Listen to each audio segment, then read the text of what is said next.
이 사태를 감당할 수가 없어요. 양정철 민주연구원장이 의석수를 호언하는 사람들은 저희를 의심해볼 필요가 있다며 유 이사장을 비판하자 이에 많이 컸다 양정철이라고 열린민주당 손혜원 의원이 날을 세웠습니다. 그리고 무엇보다도 관점 포인트는 여기 있다고 봐요. 샤이 보수가 얼마나 있느냐. 샤이 보수의 결집은 없다. 안녕하십니까. 토론배틀TV의 자유영혼 논객 인사드립니다. 유시민이 180석 발언을 한 것을 두고 나라가 떠들썩했습니다. 지지층 이탈이 우려되기 때문에 소극적으로 말하는 경향이 있는 것 같고요. 예, 저는 하여튼 범진보 180. 민을 무시하고 내가 180석을 뺏겠다. 얼마나 오만하십니까 여러분. 지금까지 180석 운운한 정당 치고서 선거에 성공한 정당이 하나도 없어요. 그런데 결과는 어떻게 되었었나요? 유시민이 옳았습니다. 실제로 180석을 정확히 차지하는 것으로 결론이 났죠. 이른바 오만한 여당을 심판하기 위해 샤이보스가 집결할 것이다. 애초에 이 논리는 이번 총선에서 성립할 논리적 기반이 전혀 없었다고 생각합니다. 샤이 보수가 얼마나 있느냐. 왜 애초에 180석 발언과 샤이보스 집결론이 말도 안 되는 설이었는지 하나하나 따져보겠습니다. 일단 이번 총선에서 샤이보수가 있기라도 했나요? 샤이보수라는 말 자체가 부끄러워서 드러내지 않는 보수층을 의미합니다. 나는 보수인데 그걸 드러내는 게 너무 부끄럽고 창피해서 그래서 평소에는 숨기고 있다가 표심으로만 반영하겠다는 생각을 가진 사람들이 바로 샤이보수인데 그런 사람이 이번에 있었습니까? 저는 그런 특별한 분위기를 평생 거의 딱 한 번 본 적이 있긴 합니다.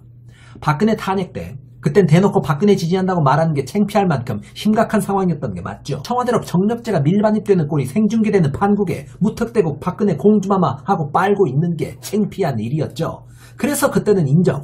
샤이보수라는 것이 존재하는구나. 그때는 인정. 그런데 이번이 과연 그때랑 비슷한 분위기였냐고요. 자, 차명진이 세월호 유가족들을 상대로 저속한 막말을 마구 쏟아냈습니다. 상식을 가진 사람들이라면 눈이 뒤집힐 만큼 분개할 만한 비인간적인 막말이었죠. 그런데도 그게 용인되는 분위기였습니다. 단순히 용인된 것뿐만이 아니고 차명진의 개인 후원금이 폭증하고 잘했다, 멋지다, 시원하다, 존경하다, 사랑한다면서 지지와 성원이 오히려 늘어나는 기현상까지 벌어졌습니다. 자, 이런 판국인데 스스로의 극우적 스탠스가 창피해서 숨기는 사회적 분위기? 있다는 걸 생각할 수는 있습니까? 그 어떤 극단적인 극악한 말들도 전례 없던 발언의 자유를 누리며 마음껏 자기 마음속에 삐뚤어진 극단성을 세상에 당당하게 표출하는 게 가능했던 이례적인 시기. 바로 그런 특별한 시기가 이번 총선 전국이었습니다. 이런 분위기인데 숨겨져 있던 샤이한 보수층이 있다? 택도 없습니다. 오히려 실제보다 과장되어 보수의 표심이 과대 표집되는 것을 걱정해야 할 지경이었습니다. 자, 이런 형국인데 유시민이 180석 발언을 좀 했기로 서니 샤이 보수가 집결하여 진보 세력을 심판할 것이다? 그런 택도 없는 논리가 어떻게 나옵니까? 자, 유시민이 180석 발언을 하든 200석 발언을 하든 그걸 심판하겠다고 방구석에 있다가 투표장으로 겨나올 인간들이 얼마나 있겠느냐는 것입니다. 샤이 보수가 얼마나 있느냐. 이미 보수의 표심은 집결할 만큼 집결해 있었어요. 탈탈 털어도 더 안 나올 만큼 오히려 실제보다 과장되어 논해질 만큼 보수의 표심은 풀화력으로 이미 집결해 있었다는 말입니다. 이런 상황에서 유시민이 180석을 얘기하든 200석을 얘기하든 달라질 게 뭐가 있었겠습니까? 자극받아서 기어나올 샤이보수 자체가 없는 판국에 샤이보수의 결집은 없다. 유시민이 뭘 잘못했어요?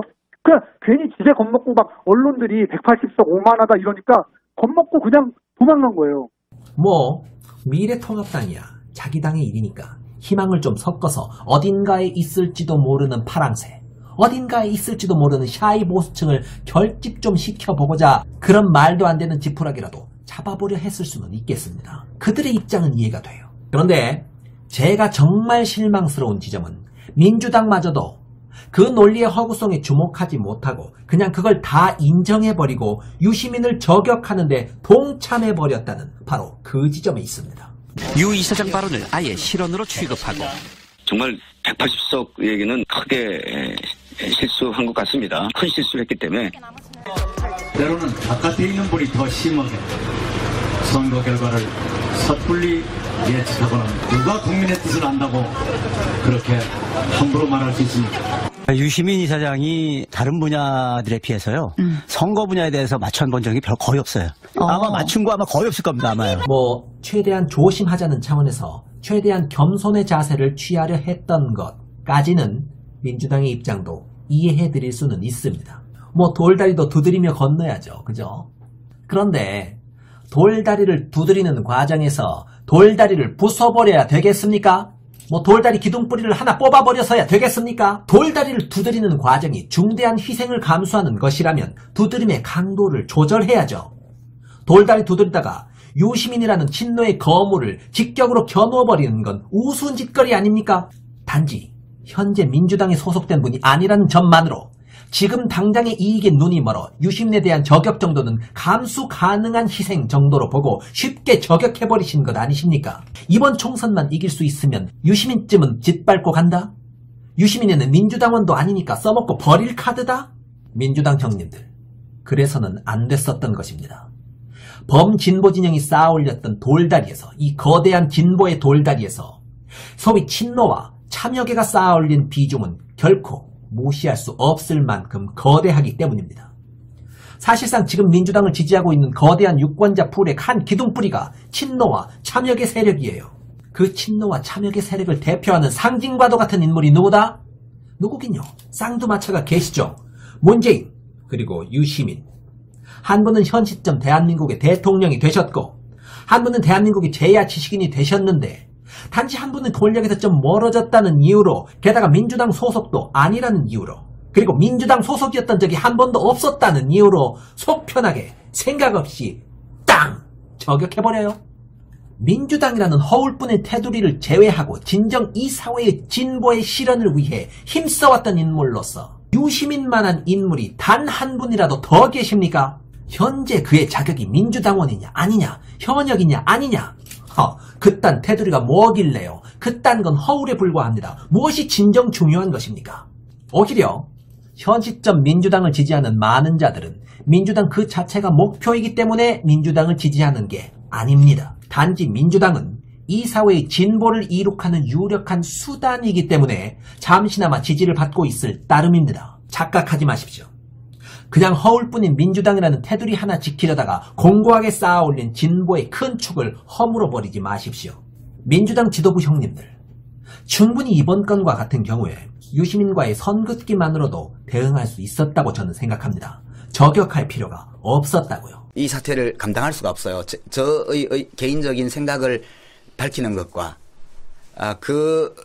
그것을 밝히는 행위로 인해서 야기되는 현실의 문제, 이거의 불일치 때문에 제가 자꾸 책임지지 못할 결과를 만드는 거예요. 이 활동을 통해서. 저는 이번에 정말 견디기 어려웠어요. 그것은 안 하는 것이 맞다고 저는 판단을 했어요. 모든 게 유시민 탓이다 라는 상대당의 프레임 그대로를 인정해버린 그 지점부터 이미 민주당의 스텝은 꼬여버렸습니다. 유시민은 당의 전략가가 아니라 개인 자격의 평론가라는 점을 내세워서 민주당의 생각이 유시민과 다르다는 점만 심플하게 강조했어도 아무런 문제가 없었습니다. 이 정치 비평에 관해서는 전부 저희 개인적인 견해란 말이에요. 그런데 왜 미통당이 만든 전제대로 샤이보스에 의한 피해를 기정사실화하며 상대당의 프레임 속으로 스스로 알아서 기어들어갑니까? 그래서 결국 어떻게 됐어요? 정말로 샤이보스가 있던가요? 샤이보스의 결집은 없다. 유시민은 이미 샤이보스 따위는 없으리라는 것을 진작에 결론 내리고 당당하게 압승을 전망했지요. 그 많은 자칭 전략가들을 보유한 민주당은 왜 그 정도 계산도 못했던 것인가요? 참으로 그 생각 없음에 치가 떨립니다. 민주당은 깨달아야만 합니다. 민주당만이 진보가 아닙니다. 진보주의자들이 지지하는 가치는 민주당이라는 외피에 머물러 있지 않습니다. 진정 뜻있는 진보주의자들의 이상과 목표는 진보적 가치 그 자체인 것이지 민주당이라는 형식적 단체의 보존, 여기에 머물러 있는 게 아니라는 얘기입니다. 진보 지지자들이 민주당을 언제나 한결같이 지지해주니까 우쭐해지십니까? 착각하지 마십시오. 민주당을 지지하는 것이 진보적 가치 실현을 위한 현실적인 수단이었던 관계로 그간 지지를 받았던 것이지 민주당 그 자체가 궁극적인 목표여서 지지했던 것이 결코 아닙니다. 더욱 큰 내면의 줄기를 놓치고 지엽적인 수준으로밖에 세상을 보지 못하는 집단이라면 진보주의자들은 알아서 능동적으로 더욱 좋은 수단을, 더욱 효과적이고 더욱 세상을 잘 보는 현명한 수단을 찾아서 능동적으로 당신들을 버리고 뛰쳐나갈 것입니다. 제가 기여한 바가 많았던 고마운 진보의 거대 당 하나를 너무 나쁘게만 보고 있는 것일까요? 살짝 그런 감이 있기도 합니다. 하지만 그것은 과거의 데이터에 근거한 얘기입니다. 저는 아직도 과거 민주당이 노무현과 유시민과 친노 전반에 대해서 어떻게 대했었는지, 어떤 취급을 하셨었는지 생생하게 기억합니다. 열린우리당 의원들이 옛날에 지지율 떨어진 노무현 대하는 태도랑도 뭐가 다를 바가 없어. 아니, 다를 바가 없는 것뿐만 아니라 더 못해요. 민주당을 여당으로 만들어줬던 노무현의 뒤통수를 갈기며 노무현의 탄핵에 앞장섰던 민주당. 노무현이 대통령으로서의 예우는 물론이고 한 시민의 기본적 권리마저도 처참하게 짓밟히고 심하게 유린당하고 있을 때 방패막이는커녕 한오라기에 거적대기라도 덮어주지 못하고 함께 비웃으며 방관하고 이명박의 눈치나 보고 있던 그때의 그 민주당. 잘못된 걸 잘못됐다고 변호해주지 못하고 권력의 눈치나 보며 어차피 우린 민주당이고 노무현은 열린우리당이었지 라면서 편갈라서 무대응으로 일관했던 그때의 그 민주당. 친노의 가슴 속에는 그때의 파렴치한 모습의 민주당이 아직도 생생합니다. 노무현이 진보를 표방하는 바람에 우리까지 다 욕 얻어먹었고 다 망했다. 우리가 더 피해자다. 이런 생각이 있겠죠, 그죠? 저는 그럴 수 있다고 생각합니다. 노무현 때문에 진보 세력이 전체가 피해를 입었다. 그런 면이 있겠죠. 저는 있다고 생각합니다. 그러니까 노무현 대통령을 사랑했던 사람들, 사랑하는 사람들한테는 그 사람들에 대한 소위 자칭 진보 세력, 진보 언론, 진보 지식인에 대한 분노가 있습니다. 그 사람들이 적극적으로 못된 짓을 했어가 그런 것이 아니라 우리 대통령이 억울하게 잘못한 거 이상 심하게 당하고 있을 때 그래도 공정하게 객관적으로 뭔가를 최소한 편은 들어주지 않더라도 중립적으로라도 해줬으면 좋았을 텐데 같이 돌을 던졌지 않냐 이런 원망이 있죠. 유시민님은 현인이셔서 모두를 용서하고 섬세하게 감정을 어루만져 주시지만 저는 그만큼 훌륭하지 못해서 쿨하게 용서하지 못합니다. 문제는 저 같은 이가 저 혼자는 아니라는 점입니다. 친노의 정체성으로 뜨거운 한 시대를 살았던 이들 모두가 유시민과 같은 도량이 깊은 자들이 아닙니다. 그런 과거를 품고 사는 이들을 더 이상 자극하지 마십시오. 유시민에게 노무현의 아픔이 반복되지 않도록 배려해 주십시오. 역사가 반복되지 않았으면 좋겠습니다. 엄중히 들어주십시오. 감사합니다.